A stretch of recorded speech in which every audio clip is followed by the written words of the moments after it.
to understand yoga, you need to get hold of a good translation of Patanjali, the Yoga Sutra.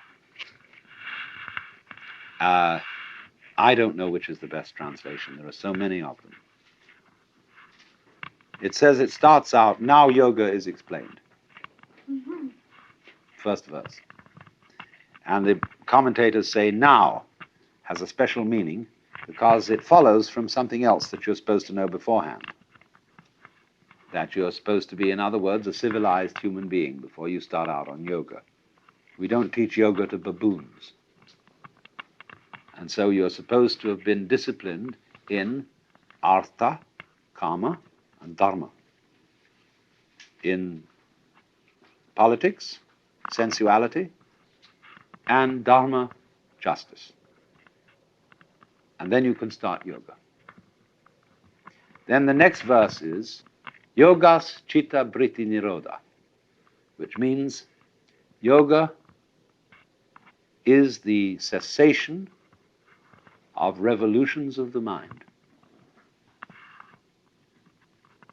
In other words, you can interpret that at many levels. Chitta meaning consciousness, like a pool, like water, like a reflecting pool. If there are waves on that, it doesn't reflect, it breaks up all the reflections. So stop the waves on the mind, and it will reflect reality clearly. Get a perfectly calm mind. That's one meaning of it. Or another meaning of it is stop thinking. Eliminate all contents from the mind, all thoughts, all feelings, all sensations, everything. How will you do that? Well, it goes on to say you do it by certain steps. First of all, pranayama, which means the control of the breath. Pratyahara, which means preliminary concentration. Dharana, a more intense form of concentration. Dhyana, which is the same, dhyana is Sanskrit for Zen, and that means profound union between subject and object. And finally, samadhi, which is way out. Now, what's happening here? Control your mind, first of all, by breathing. Breathing is a very strange thing because breathing can be viewed both as an involuntary and as a voluntary action. You can feel I breathe, and yet you can feel it breathes me. And they have all sorts of fancy breathing ways in yoga. They're very amusing to practice because you can get very high on them. So they set you at these tricks. And of course, if you are bright, you may begin to realize some things at that point. If you're not very bright, then you'll have to go on. And so next they really get to work on concentration. Concentrate the mind on one point. Now, this can be an absolutely fascinating undertaking. I suggest that you try it this way if you want to make experiments. Select a highlight on some bright, some polished surface, copper or glass or something, where there's a little tiny reflection, say of a candle or an electric light bulb.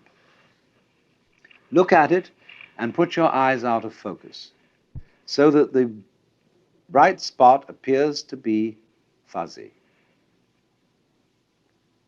A fuzzy circle.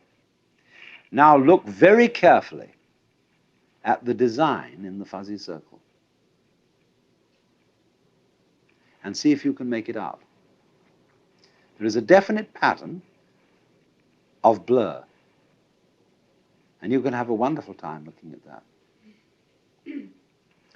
Then go back, get your eyes into focus, and look at intense light. And you can go into it, and into it, and into it. Like you're falling down a funnel.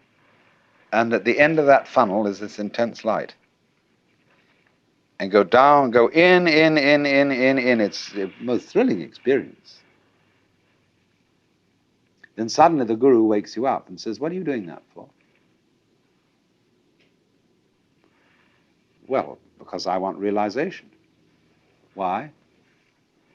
Because we live in a world of, if we identify ourselves with the ego, we get into trouble, we suffer, we're in a mess.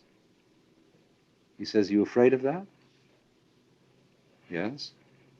So then all that you're doing to practice yoga is based on fear. You're just escaping, you're running away. How do you think you can get realization through fear? Now, there's one to think about. So you think, well, now I've got to go on with my yoga practice, my concentrations, my exercises, but not for a fearful motive. And you know that guru, he's watching you, and he's a very, very sensitive man, and he knows when you're doing, always knows what your motive is. So he puts you onto the kick of getting a pure motive. And that means very deep control of the emotions. I mustn't have impure thoughts. All right, so you go along and you manage to repress as many impure thoughts as possible, and then one day he asks you, why are you repressing these thoughts? What's your motive for trying to have a pure mind? And you find out that you had an impure motive for trying to have a pure mind.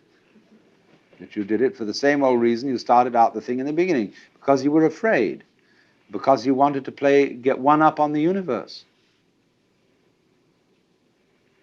And so eventually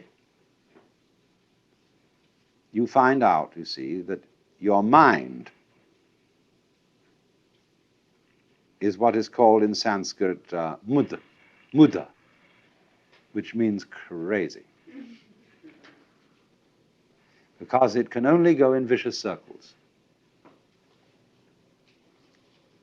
Everything it does to get out of a trap puts it more securely in the trap.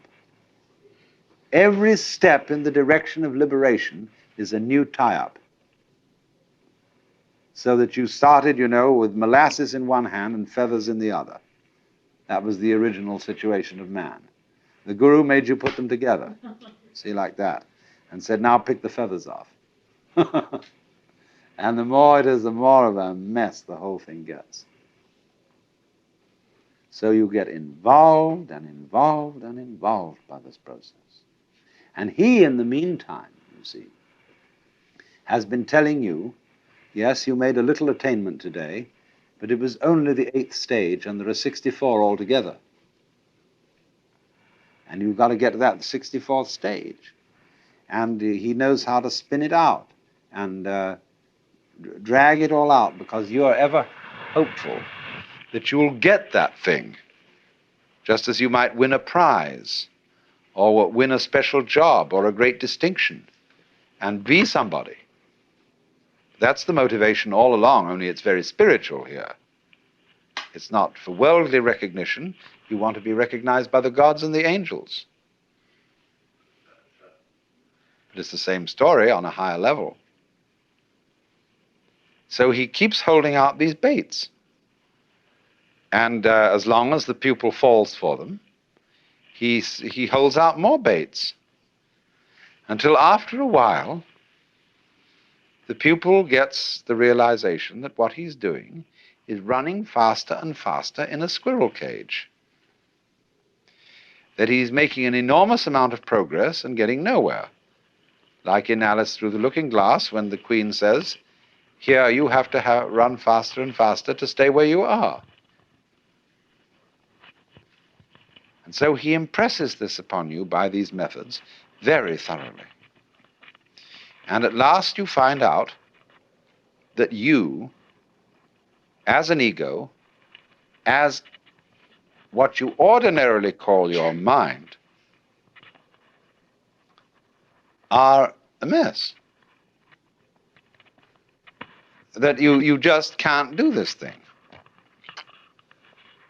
You can't do it by any of the means that have been held out to you. You can concentrate, yes, you've acquired a considerable power of concentration by doing all this, but you find you're doing it for the wrong reason. And there's no way of doing it for the right reason. See, Krishnamurti does this. He's a very, very clever guru.